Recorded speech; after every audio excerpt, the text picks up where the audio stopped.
Hello les mamans. Troisième vidéo de cette séquence où je vous parle d'est-ce qu'on doit laisser faire notre ado quand il prend une décision, quand il fait un choix. Et sur cette troisième vidéo, je vais vous parler de votre neutralité. Je vais vous demander de rester neutre dans sa décision. Surtout, ne prenez pas de position. Le but est finalement de l'observer, d'observer un petit peu comment il va cheminer, comment il va vivre cette expérience. Et j'ai même envie de vous dire, forcez-vous à vous taire, surtout ne dites rien. Observez, même si effectivement vous ne trouvez pas que ce choix est adapté à lui. Rappelez-vous sur la deuxième vidéo, je vous ai dit, il faut vraiment lâcher prise et vous autoriser à ce que les choses ne soient pas toujours comme vous le souhaitiez.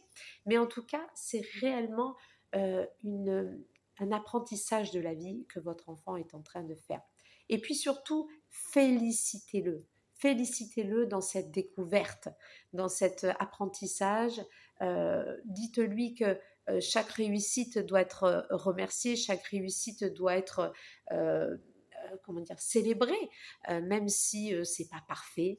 Je pense que c'est aussi pour vous un moment de lâcher prise et de vous dire que voilà, cet enfant, il est juste un enfant qui est en train de découvrir plein de choses dans sa vie et qui va faire, qui va être encore plus fort, plus solide, plus réactif aussi, parce qu'il aura appris quelque chose, le fait d'être confronté à d'autres personnes que vous, notamment. Donc, s'il est d'accord, vous pouvez lui donner des conseils. Vous pouvez l'aider à prendre des décisions, comme je vous l'ai déjà dit sur la précédente vidéo. Mais par contre, s'il n'est pas pour cela, s'il ne veut pas de conseils de votre part, c'est parce qu'en fait, il est en demande de l'émancipation.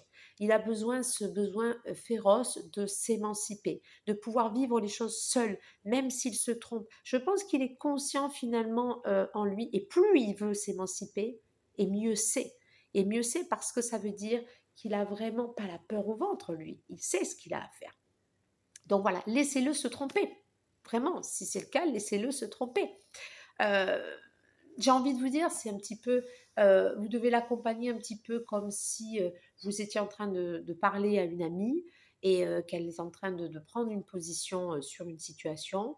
Eh bien, vous l'orienterez d'une manière beaucoup plus neutre, c'est-à-dire que vous direz, bon ben voilà, moi, je pense que peut-être tu pourrais faire telle ou telle chose, mais vous n'allez pas parler avec vos émotions, avec votre cœur, vous n'allez pas mettre vos filtres parce que vous n'avez pas une grande peur pour cette amie, vous êtes juste là pour la guider et pour l'accompagner. C'est un petit peu la même chose.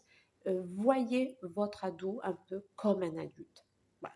Ça, c'est important. Mais en tout cas, dites-lui toujours que vous êtes là, que vous êtes présent. C'est-à-dire que tu lui dis, voilà, je suis consciente que tu as besoin de vivre cette expérience, que tu as besoin voilà, peut-être de te tromper aussi, de juger par toi-même si la situation elle est favorable ou pas pour toi. Mais en tout cas, sache que quoi qu'il arrive, je serai là, je serai toujours là. Si le papa est présent, bien sûr, de dire voilà, papa et moi, on sera toujours présents et on sera toujours là si jamais tu as besoin.